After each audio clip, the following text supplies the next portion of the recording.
اور اسی وجہ سے اسی کے ریئیکشن میں پاکستان میں بھی بہت زیادہ خون خرابہ ہوا. سو دونوں نے Liaquat Ali Khan and Nehru what they did that they signed Liaquat Nehru Pact to give an assurance that minorities across the border they would be protected by the governments. Then comes visa system. Between India and Pakistan there was no visa system. Borders were open and people were moving across the border. So to have a proper registration, to have proper number of people, a proper record ہو ان کے پاس, تو اس کے لیے انہوں نے visa policy جو تھی وہ جاری کی اور کہا کہ اب سے ہم جو ہے وہ ویزا ایشو کریں گے between India and Pakistan. Lastly Liaquat Ali Khan, اس کے علاوہ اس میں آپ 1-2 پوائنٹس اور ایڈ کریں جو آپ کی محل کاپیز میں ایڈڈ ہیں کہ جی نیشنل بینک آف پاکستان انہوں نے اسٹیبلش کیا. Now we had 2 banks. Currency جو ہے پاکستان کی وہ فرسٹ ایشو ہوئی ان کے زمانے میں. پھر لیاقت علی خان نے, چونکہ ہمارے جو فرسٹ کمانڈر ان چیف تھے دیٹ واز سر ڈگلس کریسی, ایک انگریز تھا, اس کو ہٹا کے پھر Ayub Khan first Muslim commander in chief of Pakistan was appointed. یہ ایک بہت بڑی کنٹریبیوشن تھی کیونکہ اب کیونکہ پراپرلی ٹرین ہو چکے تھے تو انہوں نے ان کو پھر پاکستان آرمی کو سنبھالا. پھر اسی دوران ایک کانسپریسی سامنے آتی ہے لیاقت علی خان کے اگینسٹ, جس میں میجر جنرل اکبر خان جو تھے وہ ان کے اگینسٹ ایک کانسپریسی کر رہے تھے کہ ان کو ان کی گورنمنٹ سے ہٹایا جائے. اس کا پتہ چل گیا اور these people were court martialled and they were punished, اور لیاقت علی خان جو تھے اس طرح سے سروائیو کر گئے ایز اے پرائم منسٹر. لیکن کیونکہ ان کی اپوزیشن بڑھتی جا رہی تھی دن بدن, اور ایٹ لیاقت پارک جہاں پر یہ اسپیچ کر رہے تھے he was shot to death, اور اس طرح سے ان کا انتقال ہو گیا. So Liaquat Ali Khan died and he really did a lot for the Pakistan and he was the closest companion of Quaid Azam as well.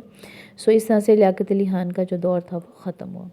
ان کے جانے کے بعد جو نئے رولر آئے ان کا نام ملک غلام محمد تھا. اب یہاں پہ پاورز پھر سے سوئچ ہوئی. Malik Ghulam Muhammad became the governor general with all authorities, اور خواجہ ناظم الدین کو انہوں نے پرائم منسٹر بنا دیا. اب یہ ایزیلی سوئچ انہوں نے کر لیا.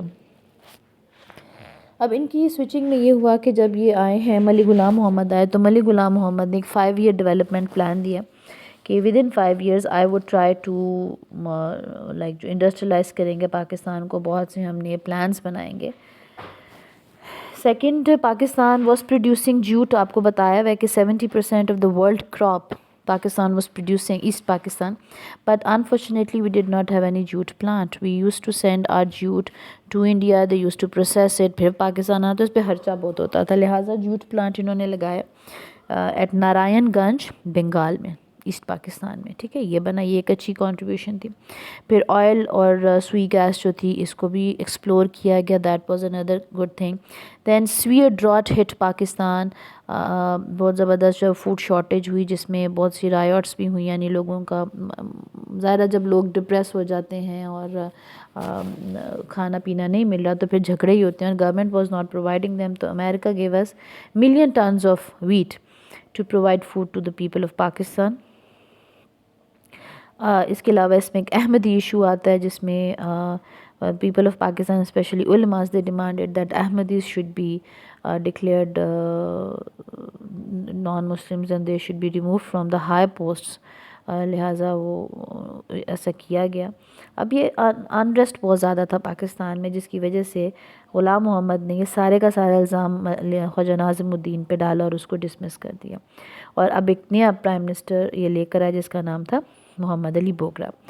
اب ایک چیز آپ نے ذہن میں رکھنی ہے وچ از کہ ملک غلام محمد جو تھے he was a very authoritative governor general of Pakistan, and Bogra جو تھے وہ تھوڑے سے ڈفرینٹ تھے, وہ تھوڑے سے خواجہ ناظم الدین سے ڈفرینٹ تھے. اب یہاں پہ کویشچن آتا ہے کہ what was the constitutional crisis 1954 and 55, جو میں ابھی آپ کو بوگرا فارمولا بتانے لگی ہوں. ٹھیک ہے, اس پہ کویشچن یہ آتا ہے بوگرا فارمولا پہ, what was this Bogra formula.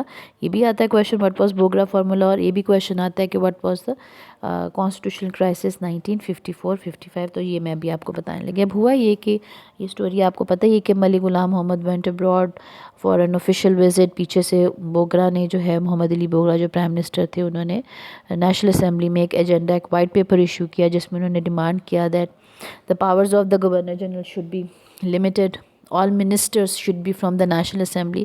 کیونکہ ہوتا یہ تھا کہ زیادہ تر جو منسٹر جو غلام محمد نے رکھے ہوئے تھے وہ فوجی تھے، جن میں اسکندر مرزا بھی تھے، جس میں ایوب خان بھی تھے، جو کہ ٹھیک نہیں تھا، لیکن انہوں نے یہ رکھے ہوئے تھے. he used to take advice from all these people. پھر انہوں نے یہ بھی کہا کہ جو بھی کیبنٹ ہوگی، جو بھی کیبنٹ کہتے ہیں ایڈوائزرس کو، جو کہ گورنر جنرل کے تھے، so all the advisers, all the members of the cabinet should be approved by the national assembly. اگر تو وہ نیشنل اسمبلی سے ہیں تو پھر ان کو اپروول نیشنل اسمبلی دے گی کہ ہاں یہ کیبنٹ ممبر ہو سکتے ہیں. تیسرا اس نے یہ کہا کہ جی پروڈا جو ہے اس کو ابالش کیا جائے، کیونکہ پروڈا کو یوز کرتے ہوئے بہت سے پالیٹیشنز جو ہیں، جو بہت سے رولرز تھے what they used to do, کہ اس کو مس یوز کرتے تھے اپنے پولیٹیکل رائیولز کے اگینسٹ. تو جب اس نے یہ وائٹ پیپر نیشنل اسمبلی میں پریزنٹ کیا تو ہوا یہ کہ یہ 15 منٹ سے بل پاس ہو گیا. ٹھیک ہے، ابھی جب پاس ہوتا ہے اور یہ لوگ بہت خوش تھے کہ اب ہم نے ساری اتھارٹیز جو ہیں وہ اس کی کم کر دی ہیں گورنر جنرل کی، بٹ بیسیکلی وقت نے کچھ اور پلان کیا ہوا تھا. غلام محمد واپس آتے ہیں، وہ دیکھتے ہیں یہ سب کیا ہوا، تو اس نے کیا کیا کہ اس نے محمد علی بوگرا کو ڈسمس کیا. ٹھیک ہے، ڈسمس کیا تو جو اس کی نیشنل اسمبلی تھی جس نے بل پاس کیا تھا وہ بھی ڈسمس ہو گئی. ڈسمس کرنے کے بعد اس نے اسی محمد علی بوگرا کو دوبارہ جو ہے وہ ری اپوائنٹ کیا as a prime minister, just to show کہ جو تم نے بوگرا فارمولا پاس کیا اس کی میرے نزدیک کوئی اہمیت نہیں ہے. Secondly he wanted to show that PRODA ہے یا نہیں ہے، آئی ہیو دا اتھارٹی، تو اس نے اس کو ری اپوائنٹ بھی کیا. لہٰذا اس طرح سے ان کے کلیشز جو تھے وہ اتنے زیادہ بڑھ گئے کہ جو نیشنل اسمبلی کے اسپیکر تھے مولوی تمیز الدین، وہ کیس لے گئے غلام محمد کے اگینسٹ سپریم، پہلے سندھ ہائی کورٹ میں لے کے گئے. سندھ ہائی کورٹ نے کہا that Ghulam Muhammad was wrong, ان کو ایسے نہیں کرنا چاہیے تھا. ٹھیک ہے، یعنی ان کو اسمبلی ڈسمس نہیں کرنی چاہیے تھی. آن دا ادر ہینڈ غلام محمد ظاہرہ وہ گورنر جنرل تھے، وہ یہ ایشو لے کے چلے گئے سپریم کورٹ میں، اور سپریم کورٹ نے کہا that Ghulam Muhammad is innocent, انہوں نے جو کیا وہ ٹھیک کیا. لہٰذا ان کا جو کیس تھا وہ خارج کر دیا گیا. لہٰذا اب ہوا یہ دیٹ غلام محمد کافی بیمار ہو گئے، ان کی بیماری کی وجہ سے پھر ان کو ریزائن کرنا پڑا. So that was the end of Malik Ghulam Muhammad government. Moving on to Iskander Mirza. Iskander Mirza was the third person who actually ruled that dark era. Iskandar Mirza was the first president of، بنا یہ گورنر جنرل تھا لیکن اس نے آ کے کیا کیا کہ اس نے نیا کانسٹیٹیوشن بنایا 1956 کا. یہ پہلی بار تھی کہ پاکستان کا کوئی نیا کانسٹیٹیوشن بنا. اس میں سب سے پہلے ہوا یہ کہ جب یہ آیا تو اس سے پرائم منسٹر محمد علی بوگرا کو ڈسمس کر دیا، کیونکہ اس کا یہ خیال تھا کہ محمد علی بوگرا میرے لیے ایک تھریٹننگ پرسن ہو سکتا ہے. سو he dismissed him. He appointed Chaudhry Muhammad Ali and he gave him a task that you have to make this constitution 1956. اب جو کانسٹیٹیوشن 1956 کی جو سب سے بڑی امپورٹنس ہے وہ یہ ہے کہ it actually ended the control of British monarch. 56 تک ہم برٹش مونارک کے کنٹرول میں تھے، کوئین کے کنٹرول میں تھے. کیونکہ ہم ان کا کانسٹیٹیوشن 35 فالو کر رہے تھے، 1935 والا. وہ ختم ہو گیا. یہ نیا کانسٹیٹیوشن نے پریزنٹ کیا جو ہم آلریڈی کلاس میں ڈسکس کر چکے ہیں. دین the most controversial policy which is known as one unit policy that was also introduced by Iskandar Mirza, جس میں اس نے 4 صوبے پنجاب، سندھ، NWFP، بلوچستان، اس کو ایک صوبہ بنا دیا by calling it West Pakistan with 1 governor. 4 صوبوں کو ایک گورنر دیکھ رہا ہو. دوسری طرف بنگال، ایسٹ پاکستان، اس کو ایک گورنر دیکھ رہا ہے. سو اس میں بھی بہت سی ریزرویشنز آئیں. West Pakistanis had reservations. اس پہ بھی کویشچن آتا ہے کہ 1 یونٹ پالیسی نے کیا کرائسس کریٹ کیا. سو اس میں ریزرویشنز کیا تھیں؟ West Pakistani said that 1 governor can not do justice with all those 4 provinces. ایسا ہی ہوگا کہ اگر وہ کسی ایک پروونس سے ہے تو وہ اسی کو فیور کرے گا. اور ایسٹ پاکستان کو بھی یہی ایشو تھا کہ انہوں نے کہا جی کہ ہماری پاپولیشن کو انہوں نے کاؤنٹر کرنے کی کوشش جو ہے وہ اس طرح سے کی ہے. اوکے جی، وی ور آن 1 یونٹ پالیسی. 1 یونٹ پالیسی میں ہم بتایا کہ اس پہ ریزرویشنز کافی آئی تھیں. پھر اسکندر مرزا جو تھے انہوں نے کراچی ایئرپورٹ کو کمپلیٹ کیا، ٹیلی فون لائنز کو ایکسپینڈ کیا.